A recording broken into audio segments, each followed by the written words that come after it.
வணக்கம்.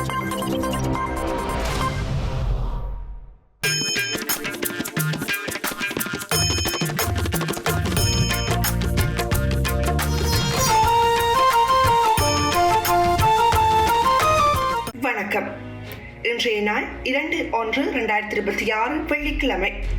செய்திகள் வாசிப்பவர் சோபிகா நிஷாந்தன். பானிஷா தமிழின் பிரதான செய்திகள். முதலில் தலைப்புச் செய்திகள். அதிகரிக்கப் போகும் மின் கட்டணம் முன்மொழிவை சமர்ப்பித்த மின்சார சபை. தையிட்டிக்கு விஜயம் செய்துள்ள நயினாதீவு விகாராதிபதி. தையிட்டியில் நாளை வெடிக்கவுள்ள பாரிய போராட்டம் எச்சரிக்கை விடுத்துள்ள வேலன் சுவாமிகள். போராட்டத்தில் ஈடுபட்ட பிரதேச சபை உறுப்பினர்களுக்கு அழைப்பாணை. பயங்கரவாதத்தை அதிகரிக்கும் நாடுகளிடமிருந்து பாதுகாத்துக் கொள்ள இந்தியாவுக்கு உரிமை உண்டு. ஜெயசங்கர். தொடர்வது விரிவான செய்திகள். முதலில் தாயக செய்திகள். இந்த ஆண்டுக்கான மின்சார கட்டணங்களை திருத்துவதற்கான முன்மொழிவை இலங்கை மின்சார சபை பொது பயன்பாட்டு ஆணைக்குழுவிடம் சமர்ப்பித்துள்ளது. அதன்போது ஆண்டின் முதல் காலாண்டில் மின்சார கட்டணங்களில் 11.57% அதிகரிப்பு தேவை என்று சபை தெரிவித்துள்ளது. பொது பயன்பாட்டு ஆணைக்குழு வெளியிட்ட ஆவணங்களின்படி இந்த முன்மொழிவு ஜனவரி முதல் மார்ச் 2026 வரையிலான காலகட்டத்திற்கான மின்சார கட்டணங்களை உள்ளடக்கியது.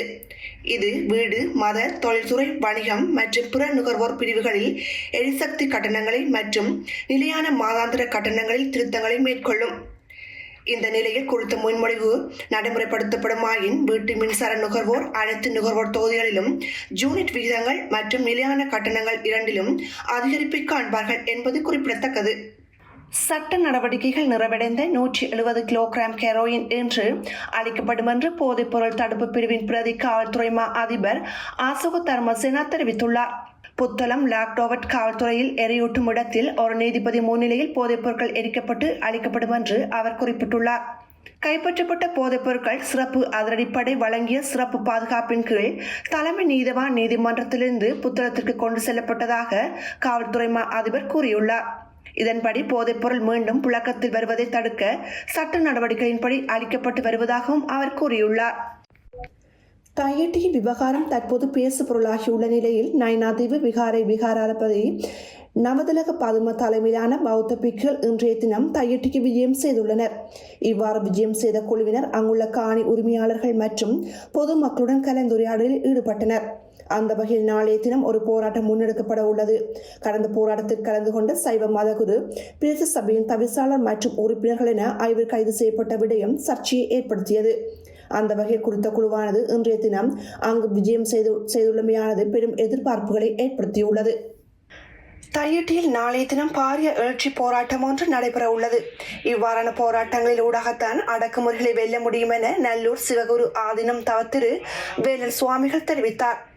எங்களை அந்நியப்படுத்தி இவ்வாறான சித்திரவதைகளை தருவதனூடாக போராட்டத்தை கைவிட்டு விடுவோம் என்ற நிலையில் சிங்கள பௌத்த பேரினவாத நிகழ்ச்சி நிரல் உள்ளது. அதனுடைய ஒரு கட்டமாகத்தான் 26ஆம் திகதியிடப்பட்டிருந்த வழக்கு 5ஆம் திகதியை முன்கூட்டியே திகதியிடப்பட்டுள்ளது. அனுர அரசாங்கமும் இனவாதத்துக்கும் மதவாதத்துக்கும் எந்த விதத்திலும் விதிவிலக்கான அரசாங்கம் அல்ல.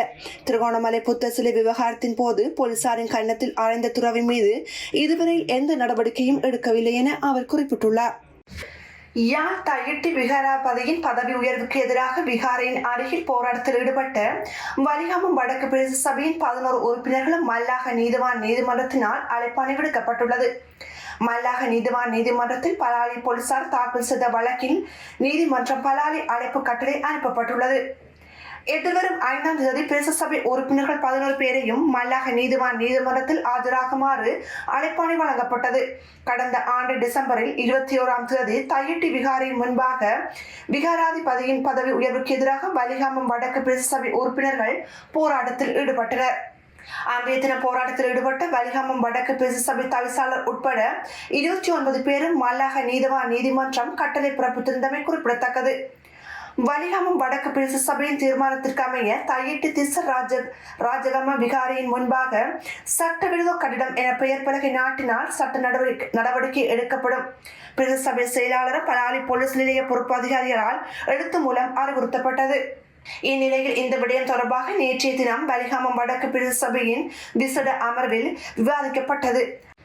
அதன்படி தனியார் காணிக்குள் சட்டவிரோதமாக கட்டப்பட்ட கட்டிடம் என்ற வகையில் எமது பிரதேச சபையின் சட்ட ஆலோசனையின்படி பெயர் பலகை அமைக்க நடவடிக்கை எடுக்கப்படும் என தீர்மானிக்கப்பட்டது. தொடர்வது இந்திய செய்திகள். பயங்கரவாதத்தை ஆதரிக்கும் மோசமான அண்டை நாட்டிடமிருந்து தன்னைத்தானே பாதுகாத்துக் கொள்ள இந்தியாவுக்கு முழு உரிமையும் என்று வெளிவிவகார அமைச்சர் எஸ். ஜெயசங்கர் என்று தெரிவித்தார். சென்னை இந்திய தொழில்நுட்ப கழகத்தில் நடைபெற்ற நிகழ்வொன்றின் போது இதனை அவர் கூறி பாகிஸ்தானை கடுமையாக விமர்சித்தார். இந்தியா தனது பாதுகாப்பு மற்றும் தேசிய நலன்களை பாதுகாக்கும் உரிமையை பயன்படுத்தும் என்றும் பயங்கரவாதத்துக்கு எவ்வாறு பதிலளிக்க வேண்டும் என்பது குறித்து வெளிப்புற பரிந்துரைகளை ஏற்காது என்றும் அவர் கூறினார். அத்துடன் பயங்கரவாதத்துக்கு எதிராக இந்தியாவின் எதிர்வினையை புதுடெல்லி மட்டுமே தீர்மானிக்கும் என்றும் வெளியுறவு அமைச்சர் அடிக்கோடிட்டு காட்டினார். தொடர்வது உலகச் செய்திகள். வான்கூவர் சர்வதேச விமான நிலையத்தில் ஏர் இந்தியா விமான நிறுவனத்தின் விமானியொருவர் மது அருந்திவிட்டு பணிக்கு வந்ததாக கனடிய அதிகாரிகள் குற்றம் சாட்டியுள்ளனர். இந்த சம்பவம் விரிவான விசாரணை, அமலாக்க நடவடிக்கைகள் மற்றும் விமான விதிமுறைக்கு இணங்குவது குறித்து கடுமையான கேள்விகளை எழுப்பியுள்ளது.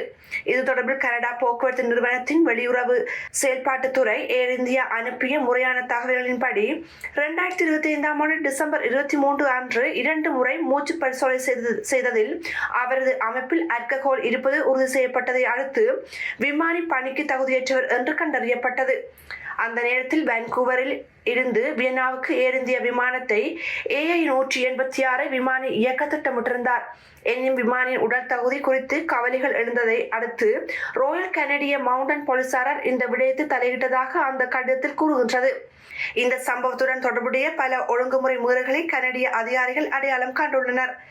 இந்த விடயம் விமானிக்கு நிறுவனமும் விமானக்குழு உறுப்பினரும் கனடிய விமான போக்குவரத்து விதிமுறைகள் 602.2 விமானக்குழு உறுப்பினர் விதிமுறை 602.03 மீறியதை சுட்டிக்காட்டுகின்றது. இத்துடன் பானிசிய தமிழின் பிரதான செய்திகள் நிறைவு பெறுகின்றது. செய்திகளை உடனுக்குடன் தெரிந்து கொள்ள பானிசிய தமிழ் நியூஸ் வலையொலியை சப்ஸ்கிரைப் செய்யுங்கள். நேரடியில் www.panisiatamil.tv என்ற இணையதளம் வாயிலாக தொலைக்காட்சி நீங்கள் பார்வையிடலாம். நன்றி.